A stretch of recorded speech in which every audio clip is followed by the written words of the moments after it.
Waiting for... Hello, let's get this road on the show. Okay, clap those motherfucking hands. 5, 4, 3, 2, 1.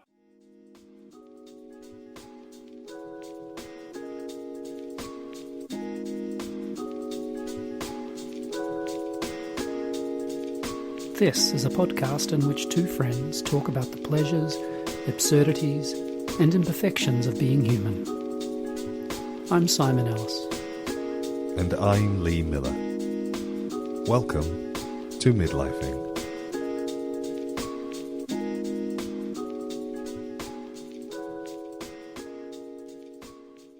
How are you today? You're the mother flippin'. I'm good. Nice to hear your voice. Always nice just to taking hear my your glasses off so I can see you properly. We can't see each other. Imagine one day they'll invent a technology where that will be possible. Do you think people will use it? Oh, I would imagine not. It would be too intrusive to just walk around shouting into a little screen at people as you walk through the streets of London or Geneva or Lisbon or Melbourne. Krakow. Exactly. I can't see a world where people would feel so uninhibited that they would be able to just yell their personal stories out loud. Surely headphones would solve that, though. People would wear headphones and there would be some kind of microphone gizmo that would be part of the headphones, and then it would be like a kind of private conversation. I mean, yeah, imagine that would be good if they could invent. I feel, though, that the technology would be such that either they wouldn't be able to marry together well, or maybe people would just become so used to shouting at one another through screens that they wouldn't think that headphones were necessary. Yeah. What a carefree kind of. This is the distant future. This is the year 2000 we're talking about, I'm sure. Oh my gosh, at least I reckon 2006. Yeah. 7. Yeah. It's a long way away. Long way away. Oh, thank goodness. Thank goodness we're still in the early noughties. Thank goodness. Oh, Simon Kennedy Ellis. Spring has properly sprung, I think. It has. I've just spent a week in Dorset, not far from you, really, if I think about not it. Far. And yeah. It was. I was overdressed for the occasion, but wow, what a beautiful part of the world around Charmouth, over the beaches over Charmouth. Wow. Tell me what you were doing there. All those green and something hills. Yeah, green and pleasant land. Thank you. He does. Blake does mention hills at some point, doesn't he? Is it just green and pleasant? Probably. I don't know. I'm not really good at remembering stuff. Jerusalem. Tell me about. I was dancing. Were you? I was dancing. I was busting out. I pulled out all my. As you know, 2 remaining moves. Pretty special. Working with a woman called Helen Poynor, who, as a friend of mine once said, she's the real deal. It's one of those things. Sometimes I'm just kind of call them art practices. Look it up. I don't know. And where ostensibly or on the surface, it's just absurdly simple, and then mysterious, transformative things happen. Yeah, I feel like a new guy. And it was just finished the training, and it was called, hilarious, Walk of Life training. I mean, I every time I saw the flyer years ago, I go, staying well away from that. Just the name. But I've had all the dire straits I can manage, that kind of thing. Yeah, exactly. And so it's pretty amazing. I mean, you just sort of come out of these long periods of being outside on kind of coastal areas or up above on cliffs, and then you're just going, wow, I don't know what happened to me, but boy, did something pass through me. Yep. That's it. It's a beautiful thing to hear, and I was having an adjacent reflection this morning, I think. It wasn't the same thing, because mine was much lower temperature. So, young Jeffrey Miller, he's been infected by a dog that he's met. Infected? Yes. Not normally a good thing. Well, I think in this instance it might be a good thing. So, I think I've told you that we've been having windows repaired in our house. You have. You've told all of our listeners too. And the saga goes on. It's an ongoing thing. So it wasn't a one-day job, clearly. No. Jeffrey has been infected by John's dog, Lola. Oh. Lola is an older lady, and she comes Jeffrey. to work with John. So she comes to work with John, and he said, "Is it okay if Lola comes?" And I went, "Well, yeah, but Jeff's not a very friendly dog, and he's rehomed. He's a little bit reactive. I'm not sure he's going to be the friendliest host." He said, "Don't worry, she'll stay outside." Day one, she ran away. Lola ran away. Lola ran away. Turns out she hadn't run away. She'd just gone next door into Jill's house and gone upstairs to bed. I like Jill's revolving door policy when it comes to animals. Yeah, absolutely. And Jill wasn't Thanks, even Jill. in the house, which is the best thing. She left the door on the latch as she'd got herself ready. She'd gone out, shut the door behind her. Lola had already snuck in by this point, and John was obviously quite exercised, and Bob just sort of did the thing where she went, now, if I were a dog, what would I do? I'd go into Jill's to see if there was cat food. And that's what she did. She found... Anyway, so after day one, and we realised, maybe Lola needs to be in the house, what we decided to do was that Lola could come in so that she was safer, and Jeffrey was just going to have to manage his disappointment. Couldn't have been a more gracious host. Oh. Did he make muffins? Lola, come in, please. Would you like to sit on my bed? Should we have a little cuddle? Should we talk to one another? So they just they sort of ignore one another, but in a very friendly way.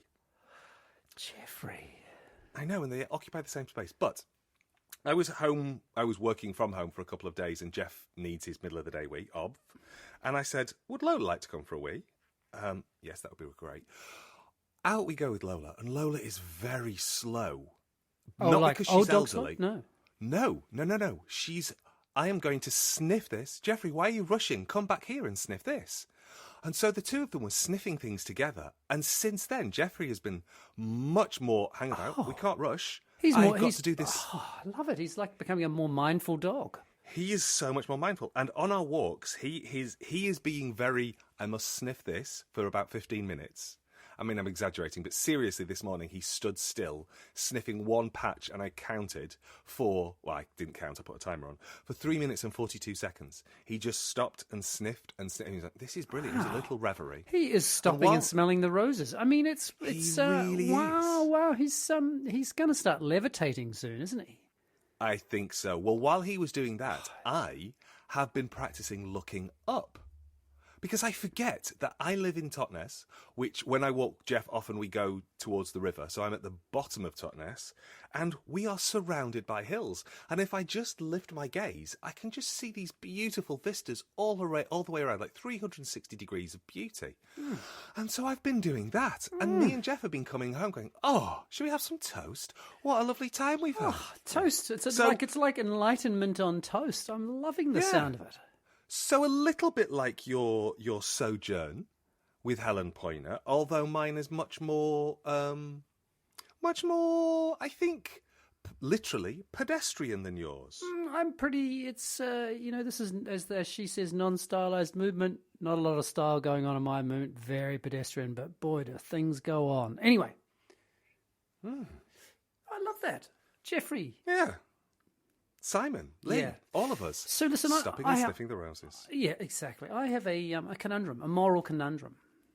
You come to the wrong place because I am a moral free zone. Okay, I'm can a monster. But go we ahead, call try in it. someone else then? I'll call in Bob. Jeff. He's good. So you know how people die. I do. And Yeah, often sadly, when people yes, I die, do. they have sometimes before they die, and sometimes you get them after they die. They have things that they would like to have happen. Yes. Yeah. And say you were aware of the wishes of this person who's now dead, and you had the thing or things that you were asked to... Pass on? Yes. Gotcha, yeah. But you also know, just say, hypothetically, that the materials could be... I'm going to say, not say inflammatory, it's not the right word. They could be difficult. Gotcha. Do you think that this hypothetical person, do you think it's the responsibility of the person to fulfill the wishes of the dead person? Or to, I'm just going to say, editorialize? No, not quite the right word. Or to... No, I know what you mean. Yeah. To think about the living. Well, as you know, I live in a faith... I mean, I asked a yes-no question, so maybe I should have made a more open question. But anyway, you live in a... Sorry, start again, Lee. Well, I live in a faith-free zone. Yes. So I don't believe in an afterlife in a real way. I mean, I like the idea of it. I talk about, William and Henry and Stephen, or all of them romping around in some kind of delightful doggy paradise. Yeah. Paradiso. So, yeah, I tell myself that story, but I don't fundamentally believe in it. Yeah. And I don't think we owe the dead anything. I think what we should have done, or what we should always do, is try to honour their needs and requests while they are alive. And then I think once they are dead, if they have not done the thing that they needed to have done, it doesn't become the requirements or the responsibility of the living to see that action continued, because there isn't a being. And even if we have faith, and we understand that they transcend, then in that case, they have transcended. And they would be able to see in a way that is beyond the mundanity of the human, to be able to go, oh, I asked that thing of them. Yeah, it was selfish. I shouldn't have done that. Or it was petty, or it was pointless, or it was well-meaning, but it would have landed badly. They would, if they continue to live on, which I don't believe they do, they should, if we understand enlightenment and nirvana and all of that sort of stuff to be a thing, they should be bigger than they are when they are human.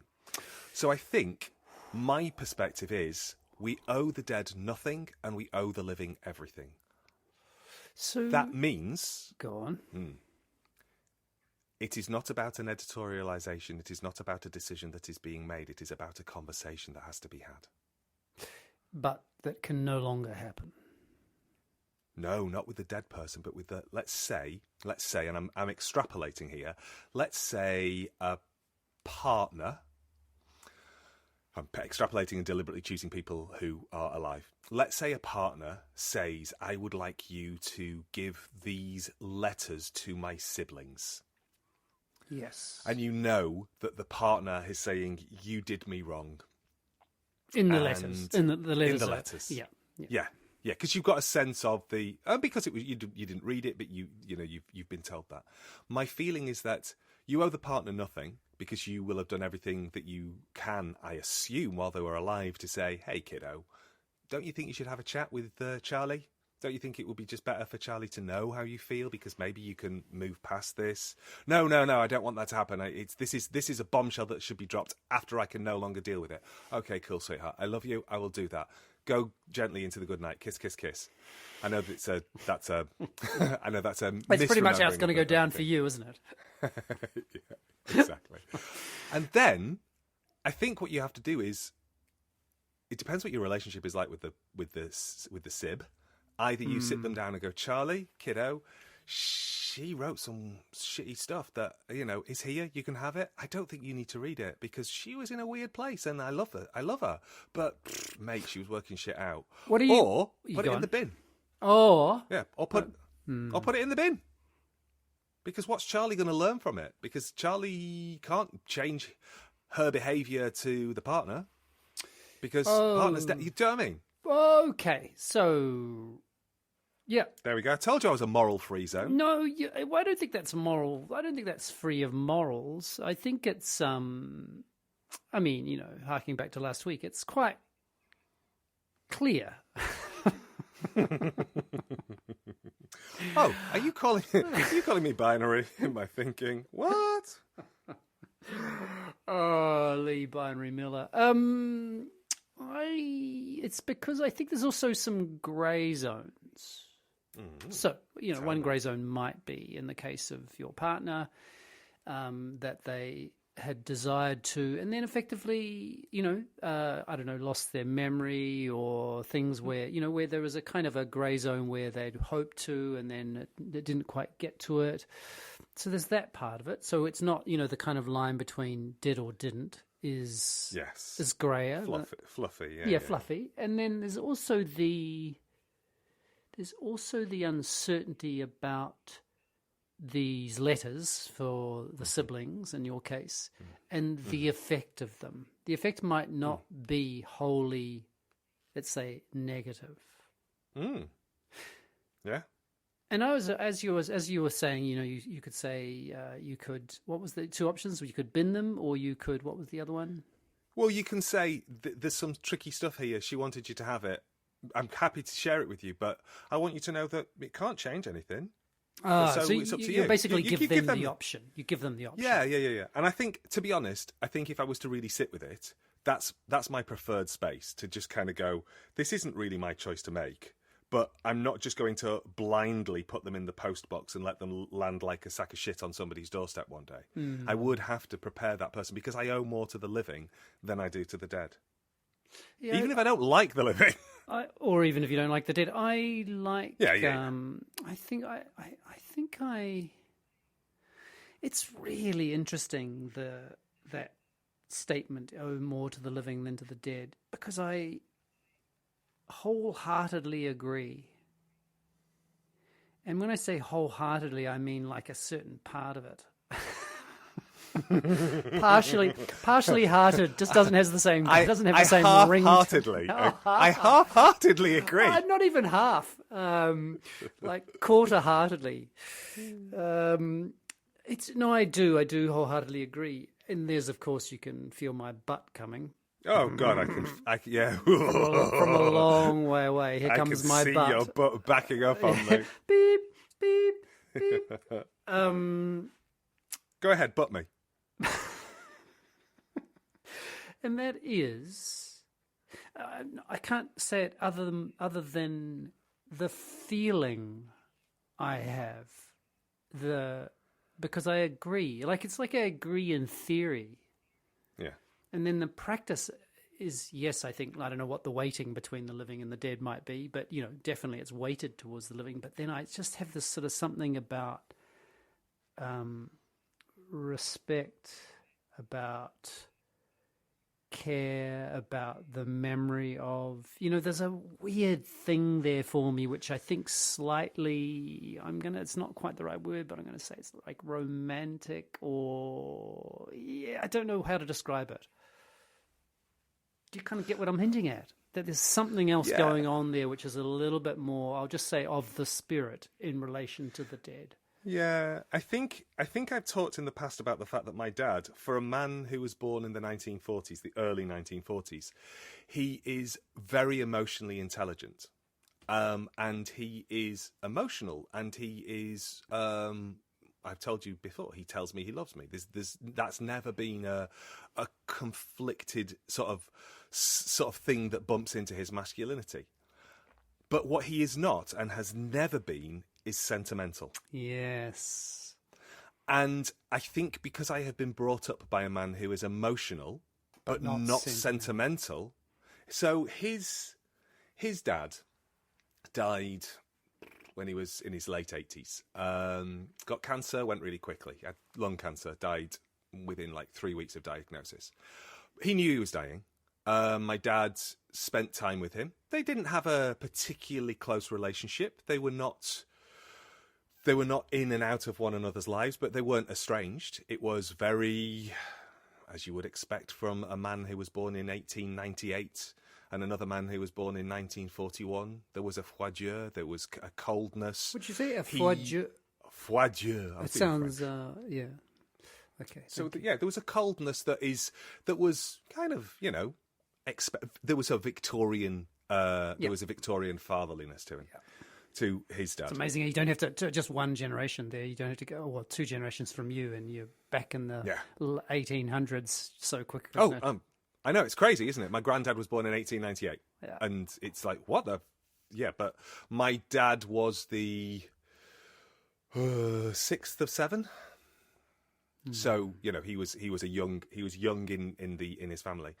And so he spent time with him as he was dying, and when he was still well enough to move around, he took him out to the shed and said, Norman, here are my tools. I want you to have them, because my dad's the only person who makes stuff, and still does, you know. Yeah.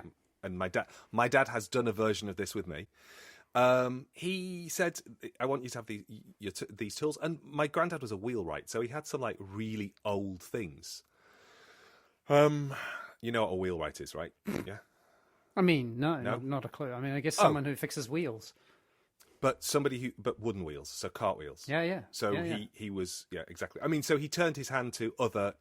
He was a carpenter, I guess you would say, but his specific training and trade was a wheelwright, which is interesting given that, you know, he lived through the emergence of the combustion engine and the rest, but he, you know, there was still enough work for him. Anyway, he also said, and here is a wheelbarrow that I've been making for you.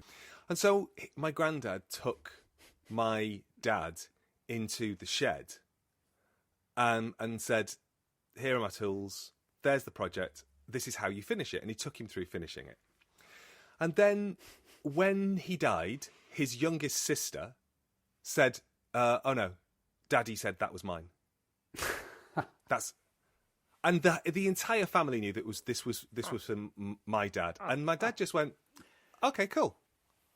Yeah. And then was like, you have it then, it's fine. And everybody was like, what? You was like, well, it's not going to bring him back, is it? Me having it doesn't make him less dead. So what's it matter? I mean, did he fall out with his sister? Yeah, but that was a long time coming. It wasn't about the wheelbarrow. There was other stuff. It's a nice story, though. Yeah, but it's just the wheelbarrow didn't break him. It was just it's just effectively it's a just kind of stuff sign. in it. Yeah. But I think it gets really interesting to use interesting. Sorry, it's very interesting to use the word sentimental, because it's not a word that I ever even remember. You know, like you were looking for it, and I could feel it, but I knew that I wouldn't be able to get it in my mind or reach for it from my mind, or wherever it is that one reaches for those things.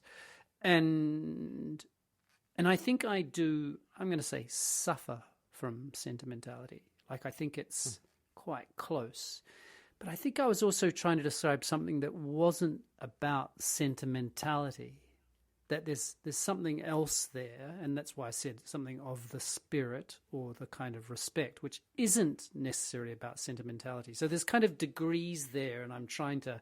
And it's not to say that conversation, what you're saying, is not, A, helpful, but also, B, super interesting in relation to, you know, what it is that we're sentimental about and the kind of ridiculousness, the absurdity of it in some respects. Anyway. Yeah, and I want to be really clear that I'm telling you that story to explain how I've been built. I've been built by a man who shrugs and goes, "Well, it's just wood, it's just stuff." And that's who brought me up. And so that doesn't mean that I can't see a world where somebody would be heartbroken about not being able to have the things that they were promised by the person who is gone. Sure. So I can see both of them. It's just that for me, what does it do? You know, what does it do to honour the dead if it damages the living? That's so I suppose really where I come down to it. And so I can't twist my way into honouring somebody who isn't here, who won't know, in order to satisfy their needs, because they no longer have needs. They're dead. But then what? It's a salve for me, isn't it? And I think I have to sit with my discomfort. Gosh, I don't sound like a very. I don't think I sound very nice. I don't know if I would. I think you sound clear. Like, I'm not sure I would say it's nice or good, or what's the opposite of nice? Bad. Yeah, I think horrid is the opposite of nice. Did you say horrid? Yeah, good and bad, nice and horrid. Yeah, exactly. Starting to sound like Roald Dahl? Yeah, that's where I was going, actually.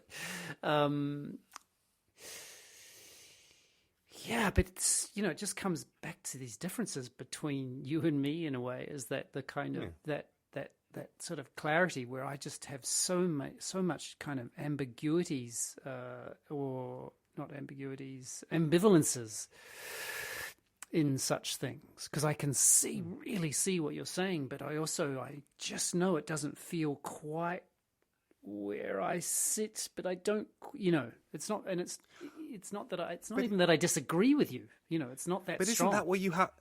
But then, Simon, isn't that what ultimately you have to honour? Because really, I am honouring how I feel.